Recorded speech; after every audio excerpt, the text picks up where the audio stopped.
بہت سے لوگ کہتے ہیں کہ ہماری دعائیں قبول نہیں ہوتی، تو یہ قبولیت آقا کریم علیہ الصلوۃ والسلام نے ارشاد فرمایا سب سے بہترین دعا جو میں اور مجھ سے پہلے انبیاء نے کہا، عرفہ کے دن کا ایک خاص وظیفہ، نوافل کیسے پڑھنے ہیں، نوافل پڑھنے کا کیا طریقہ ہے، کون سے وظائف ہیں، کون سے اعمال ہیں جو ہم نے کرنے ہیں۔ یوم عرفہ، عرفہ کے دن کا ایک خاص وظیفہ جو حدیث پاک سے ثابت ہے، وہ آپ لوگوں کو بتانے جا رہا ہوں۔ بہت سے میرے بھائی، بہت ساری بہنیں اس حوالے سے پوچھ رہی ہیں کہ عرفہ کے دن کا کوئی خاص وظیفہ، کون سی عبادت ہم نے کرنی ہے، نوافل کیسے پڑھنے ہیں، نوافل پڑھنے کا کیا طریقہ ہے، کون سی دعائیں ہم نے پڑھنی ہیں، کون سی تسبیحات، کون سے وظائف ہیں، کون سے اعمال ہیں جو ہم نے کرنے ہیں، جو حدیث پاک سے ثابت ہیں، وہ آپ لوگوں کے ساتھ شیئر کرنے جا رہا ہوں، کیونکہ یہ یوم عرفہ یہ بہت ہی فضیلت والا دن ہے، بہت ہی بابرکت دن ہے۔ نبی کریم صلی اللہ علیہ وسلم نے ارشاد فرمایا کہ عرفہ کا دن دنوں میں سب سے افضل دن ہے، یعنی تمام دنوں میں سب سے افضل دن جو ہے وہ عرفہ کا دن ہے۔ اور اس دن کے بارے میں آقا کریم علیہ الصلوۃ والسلام نے ارشاد فرمایا، حضرت امی عائشہ صدیقہ رضی اللہ تعالی عنہا ارشاد فرماتی ہیں، نبی کریم صلی اللہ علیہ وسلم نے ارشاد فرمایا کہ اللہ تعالیٰ یوم عرفہ سے زیادہ کسی دن اپنے بندوں کو جہنم سے آزاد نہیں کرتا، یعنی سب سے زیادہ اللہ رب العالمین عرفہ کے دن اپنے بندوں کو جہنم سے آزاد کرتا ہے۔ اور فرمایا بے شک اللہ قریب آ جاتا ہے، اللہ اپنے بندوں کے اس دن قریب آ جاتا ہے اور پھر فرشتوں کے سامنے ان پر فخر کرتا ہے کہ اے فرشتوں دیکھو میرے بندوں کو، تم کہتے تھے کہ آدم کو پیدا نہ کر، یہ زمین پہ خونریزی کریں گے، فساد کریں گے، تیری نافرمانی کریں گے، یہ تو میری فرما برداری کرتے ہوئے اور میرے حکم کو بجا لاتے ہوئے اور میری رضا پانے کے لیے یہ دیکھو کس طرح سے بکھرے ہوئے بالوں کے ساتھ غبار آلود ہیں اور میری بارگاہ میں حاضر ہیں۔ تو اللہ رب العالمین اس دن اپنے بندوں پر فخر فرماتا ہے۔ اسی طرح یوم عرفہ کا جو روزہ ہے اس کی بھی بہت ہی زیادہ فضیلت ہے، یہ روزہ بھی ہم نے مس نہیں کرنا۔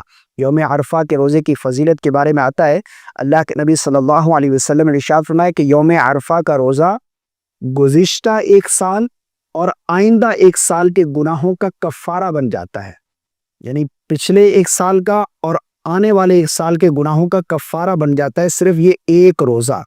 ویسے تو ذی الحج کے ہر دن کا روزہ ایک سال کے روزوں کے برابر ہے، اور ہر رات کا قیام نبی کریم صلی اللہ علیہ وسلم نے ارشاد فرمایا کہ لیلۃ القدر کے برابر ہے۔ اور یہ وہ دن ہے جس میں شیطان جو ہے سب سے زیادہ ذلیل و رسوا ہوتا ہے، اور آقا کریم علیہ الصلوۃ والسلام نے ارشاد فرمایا شیطان کو کبھی بھی اس قدر ذلیل و رسوا اور غصے میں نہیں دیکھا گیا جتنا یوم عرفہ کے دن، سوائے بدر کے، یعنی ایک تو غزوہ بدر کے دن شیطان ذلیل و رسوا ہوا تھا، اور ایک یوم عرفہ کو شیطان ذلیل و رسوا ہوتا اور غصے میں آ جاتا ہے کہ میں تو ان کو لے کے چلا تھا جہنم کی طرف، اور انہوں نے تو اپنے رب کی فرما برداری کر لی اور رب ان سے راضی ہو گیا اور اللہ نے ان تمام کی بخشش کر دی، ان کو جہنم سے آزاد کر دیا۔ تو شیطان جو ہے اس دن بہت زیادہ ذلیل و رسوا ہوتا ہے اور بہت زیادہ غصے میں آتا ہے کہ میرا مشن جو ہے وہ فیل ہو گیا۔ تو یوم عرفہ یہ بہت ہی فضیلت والا، بہت ہی بابرکت دن ہے۔ یہ اس سال میں 6 جون 2025 جمعہ کا جو دن ہے یہ یوم عرفہ ہے، یعنی 6 جون جمعے کے دن یوم عرفہ کا دن ہے۔ تو اس دن ہم نے عبادت کا خاص اہتمام کرنا، اور روزہ تو ہم نے بالکل مس نہیں کرنا، روزہ بھی رکھنا ہے اور نمازوں کی پابندی ہو گئی، اسی طرح نوافل کی کثرت کریں۔ اچھا، بہت سارے لوگ پوچھ رہے ہیں کہ نوافل کیسے پڑھیں گے، اس کے کوئی خاص نوافل ہیں؟ ایسا بالکل نہیں ہے۔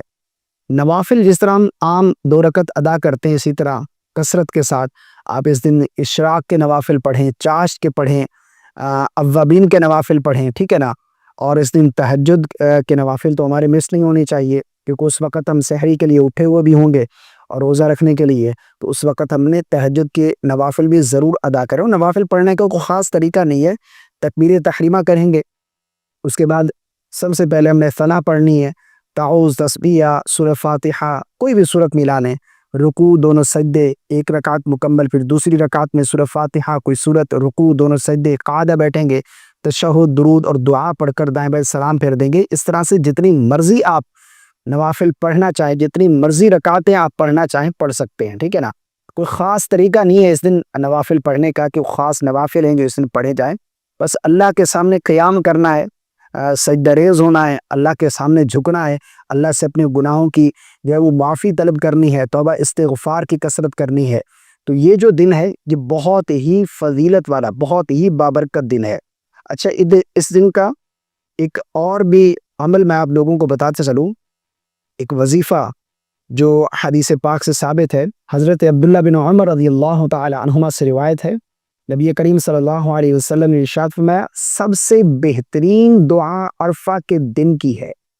یعنی اس سے پتہ چلا کہ عرفہ کے دن جو دعا کی جائے وہ سب سے بہترین دعا ہے. آپ کی کوئی بھی دعا ہے آپ اس دن اللہ سے مانگیں، اللہ آپ کی دعا ضرور قبول فرمائے گا.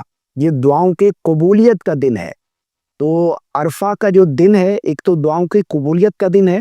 آپ جو بھی اللہ سے مانگنا چاہتے ہیں اپنے لیے اللہ سے مانگے، دنیا اور آخرت کی بھلائی مانگے، دنیا اور آخرت کی بھلائیاں اللہ سے طلب کریں. تو یہ ایک تو دعاؤں کے لیے یہ دن جو ہے بہت زیادہ بہترین ہے، قبولیت کا دن ہے. تو آپ نے دعائیں بھی کرنی ہے، جو مانگیں گے اللہ آپ کو عطا فرمائے گا انشاءاللہ عز و جل.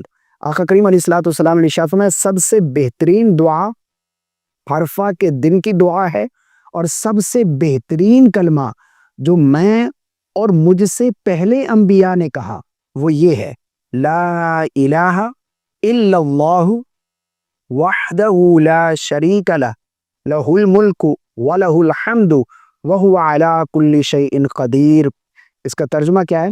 اللہ کے سوا کوئی معبود نہیں، وہ اکیلا ہے، اس کا کوئی شریک نہیں، اسی کی بادشاہی ہے اور اسی کے لیے تمام تعریف ہے اور وہ ہر چیز پر قادر ہے. تو یہ جو ہے ایک خاص کلمہ ہے، خاص وظیفہ سمجھ لے جو اس دن ہم نے جس کی کثرت کرنی ہے، ٹھیک ہے نا. یہ جو ہے کلمہ لا الہ الا اللہ وحدہ لا شریک لہ لہ الملک ولہ الحمد وہو علی کل شیء قدیر. تو یہ جو ہے یہ وظیفہ ہے ایک خاص جو نبی کریم صلی اللہ علیہ وسلم نے کلمہ جو ہے ہمیں پڑھنے کی تلقین فرمائی. اور اسی طرح اس دن جو ہے دعاؤں کا اہتمام کریں، اور دعاؤں کی قبولیت کا دن ہوتا ہے. اور نبی کریم صلی اللہ علیہ وسلم نے یہ بھی ارشاد فرمایا کہ سبحان اللہ، الحمدللہ، اللہ اکبر، لا الہ الا اللہ، یعنی تسبیح، تحمید، تکبیر اور تحلیل اس کی کثرت کرنی چاہیے. یعنی سبحان اللہ، الحمدللہ، اللہ اکبر، لا الہ الا اللہ، اس تسبیح کی بھی ہمیں کثرت کرنی چاہیے اور درود پاک کی کثرت کریں. اور اسی طرح اس دن میں آپ نوافل کی کثرت کریں، عبادات میں اپنا زیادہ سے زیادہ وقت لگائیں، ٹھیک ہے نا. تو یہ کچھ باتیں ہیں یوم عرفہ کے دن کے حوالے سے. یہ دن بہت ہی فضیلت والا، بہت ہی بابرکت دن ہے. اس دن کو آپ بالکل ضائع نہ کریں، اس کو قیمتی بنائیں. مجھے امید ہے آپ کو میری بات سمجھ آ گئی ہوگی. اللہ تعالی ہم سب کو اس دن میں ڈھیروں عبادات کرنے کی توفیق عطا فرمائے، روزہ رکھنے کی توفیق عطا فرمائے. السلام علیکم ورحمۃ اللہ.